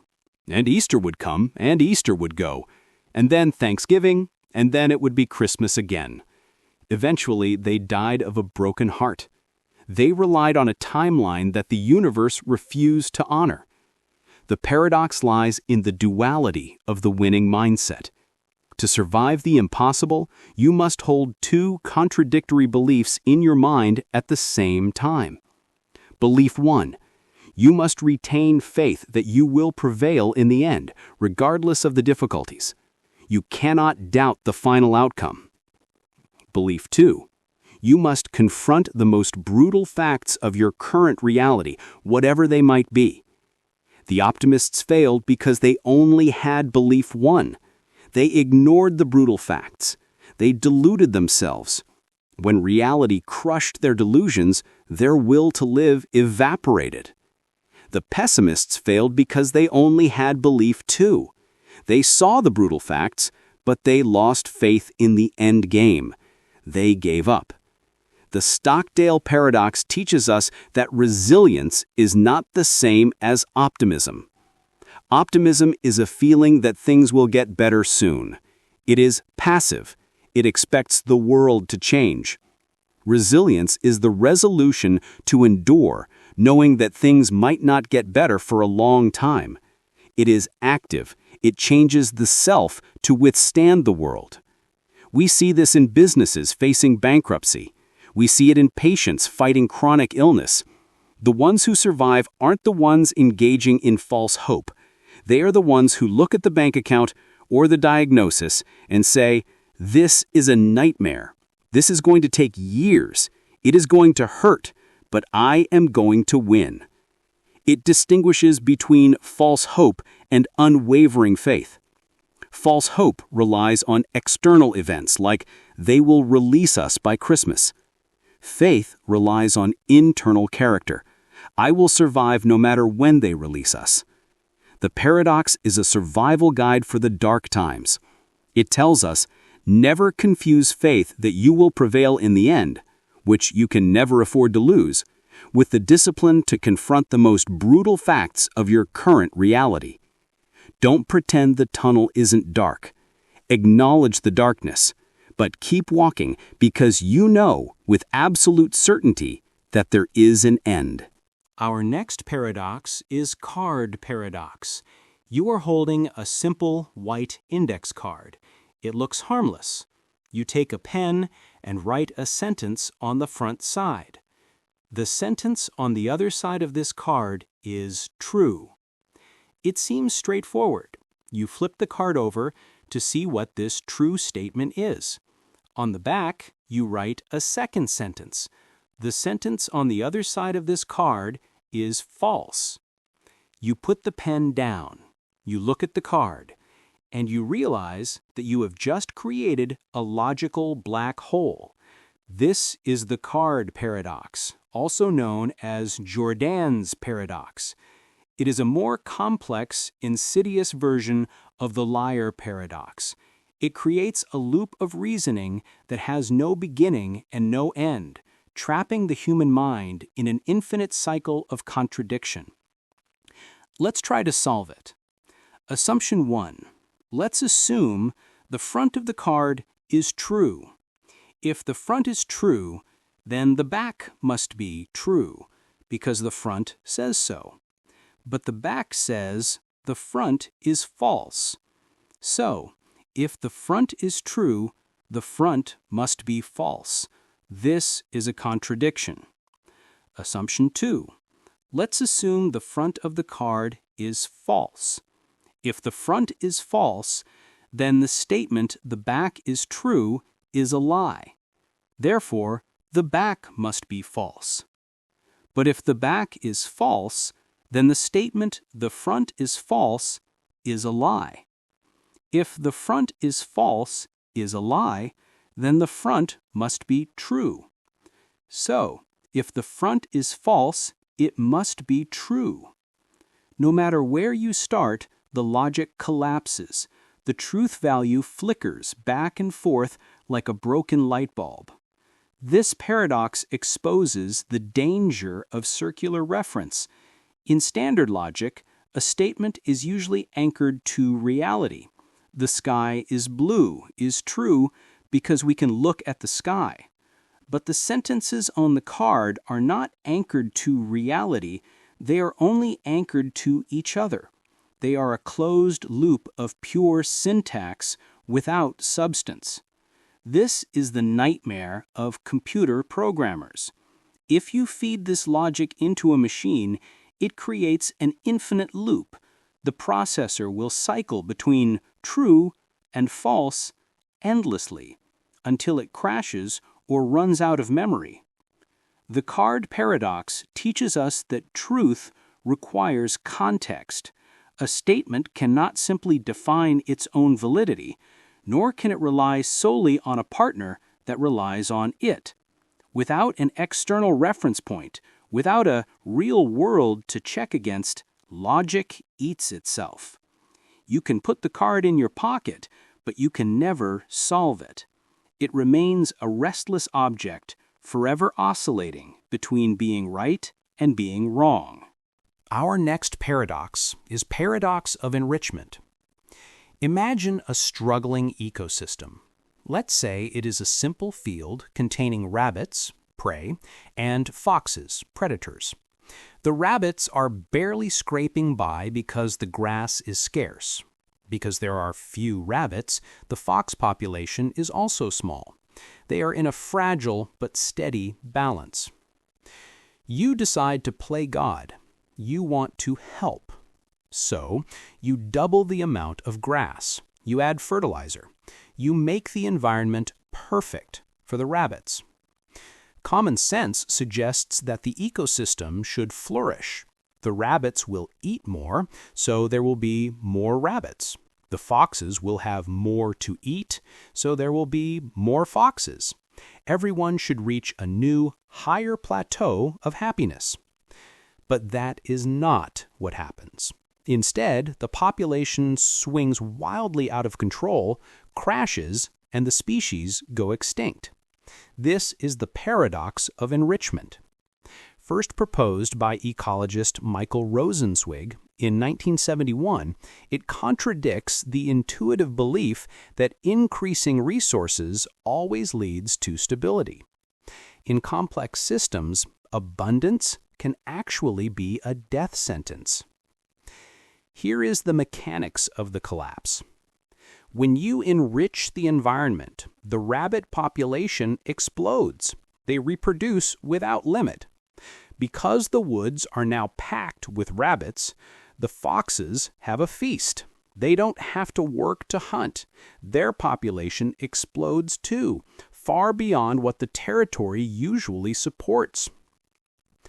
Now you have a superabundance of predators. They hunt the rabbits so efficiently that they drive the rabbit population down to near zero.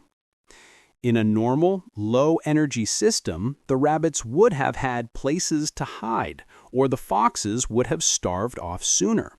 But here, the swing is too violent. They eat everything, and then, with no food left, the fox population crashes into oblivion. The ecosystem doesn't just find a higher level. It enters a state of unstable oscillation. The boom and bust cycles get bigger and bigger until they hit the floor. We see this paradox outside of biology too. We see it in economics, often called the resource curse. Countries that discover massive oil or diamond deposits often end up with less stable economies than countries with no resources. The sudden influx of wealth distorts other industries, encourages corruption, and leads to a crash when prices drop. The enrichment destabilizes the system. We see it in startups. A company that is starved for cash learns to be efficient, scrappy, and focused. If you suddenly give that company $100 million in venture capital, they often lose their discipline. They hire too fast, build useless products, and burn out. The abundance of money removes the natural constraints that kept them healthy. The paradox of enrichment teaches us that constraints are not just limitations, they are the guardrails of stability. A system that is starved is vulnerable, yes, but a system that is flooded with resources loses its equilibrium. It forgets how to balance. Nature proves that you can kill a system just as easily by feeding it too much as by feeding it too little. Stability isn't about having the most, it's about having just enough to keep the cycle turning. Our next paradox is Service Recovery Paradox. You check into a luxury hotel. You walk into your room, tired from a long flight, and you find that the air conditioning is broken. It is 80 degrees in there. You are furious. You call the front desk to complain. In a normal world, this mistake should lower your opinion of the hotel. You paid for a service and they failed. But then, something surprising happens. The manager doesn't just apologize. He upgrades you to a suite. He sends up a bottle of champagne. He personally ensures your stay is perfect from that moment on. When you check out, you don't just give them a 5-star review. You tell your friends, "That place is amazing. They really take care of you."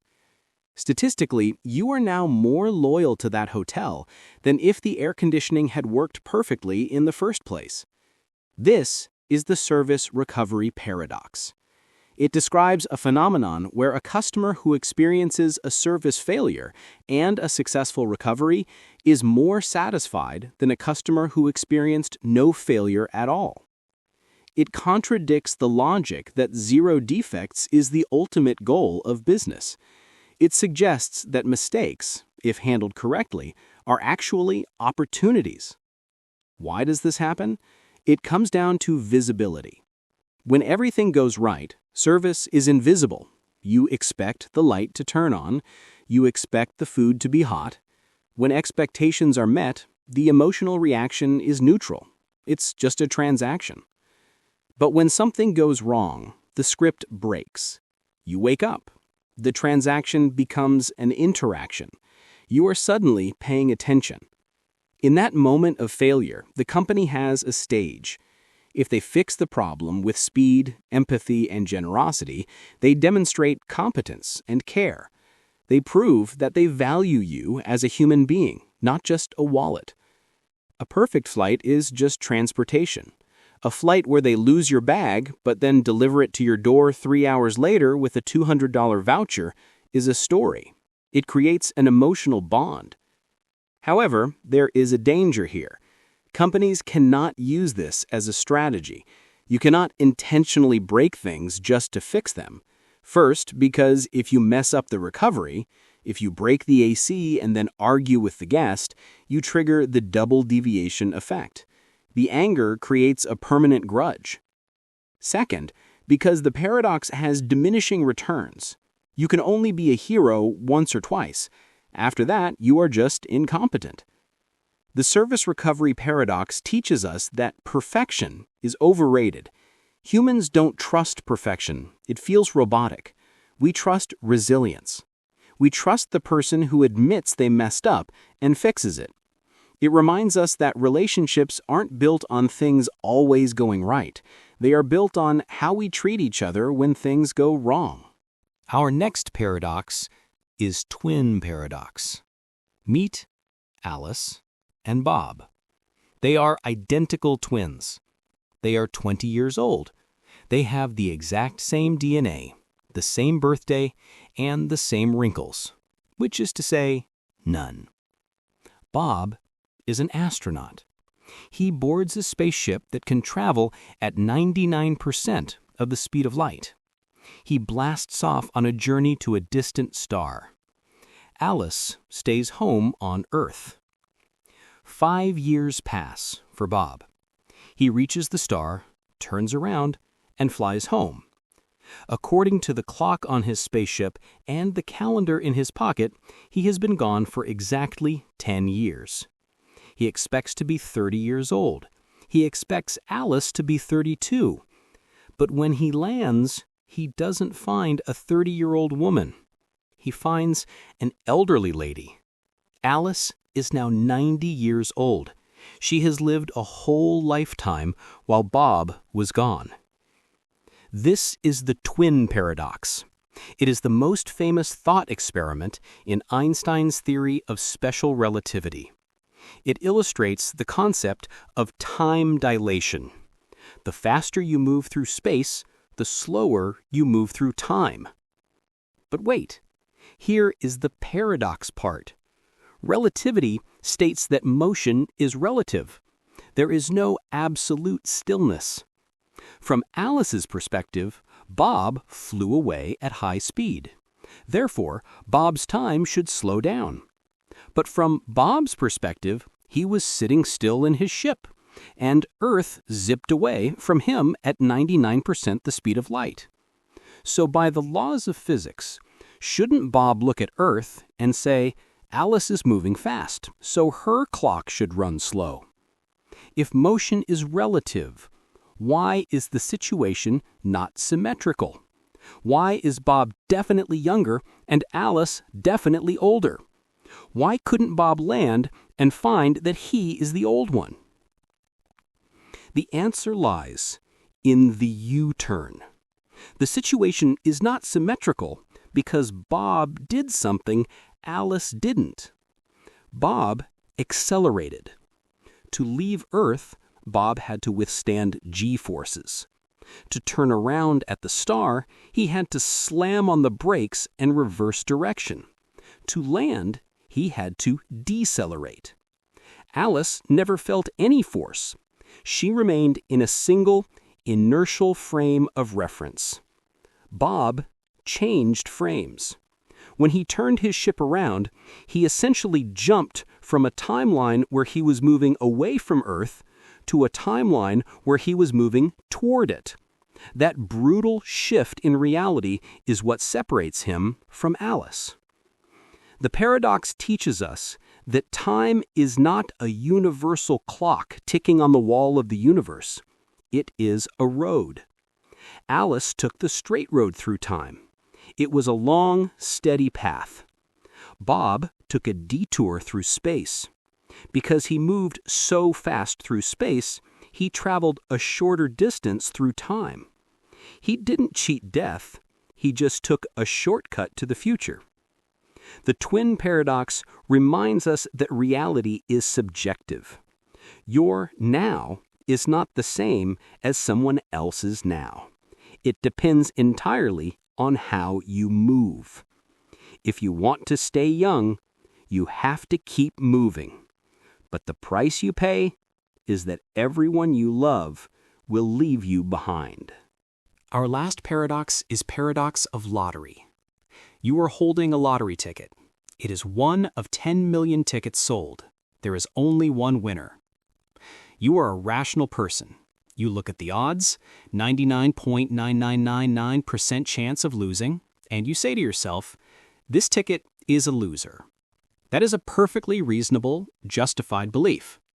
If you bet your life savings that you would lose, you would be making a smart bet. Now look at the person next to you. They also have a ticket. You look at their odds. Same math. You say, that ticket is a loser too. You are rational to believe that. Now imagine you go down the line. You look at every single person holding a ticket one by one. For every single ticket, logic dictates that it is rational to believe this specific ticket will not win. So you collect all these rational beliefs into a pile. Since you believe ticket 1 loses and ticket 2 loses, all the way to ticket 10 million, you are logically committed to the belief that no ticket will win. But you know for a fact that one ticket must win. This is the lottery paradox. First formulated by the philosopher Henry Keiberg in 1961, it drives a wedge between probability and knowledge. It attacks the idea that highly probable is the same thing as true. In our daily lives, we treat high probability as certainty. If there is a 99% chance it will rain, we say it is going to rain. But the lottery paradox proves that you cannot simply aggregate high probabilities. If you treat 99.9% likely as fact, and you do it 10 million times, you end up with the conclusion nobody wins that contradicts reality. Someone wins. This implies a rule of epistemic humility. It means you can have a justified belief that turns out to be false. You can be right about every single individual piece of the puzzle, but wrong about the whole picture. We see this in the justice system. Beyond a reasonable doubt is not the same thing as absolute certainty. If you have a town of 100 people and you are 99% sure person A didn't do it and 99% sure person B didn't do it, you eventually reach the paradoxical conclusion that nobody committed the crime even though there is a dead body on the floor. The paradox teaches us that rationality is not closed under conjunction. Just because belief A is rational and belief B is rational doesn't mean belief A and belief B is rational. Sometimes the rational move is to admit that even though you are almost sure about everything, you are definitely wrong about something. You just don't know what it is yet.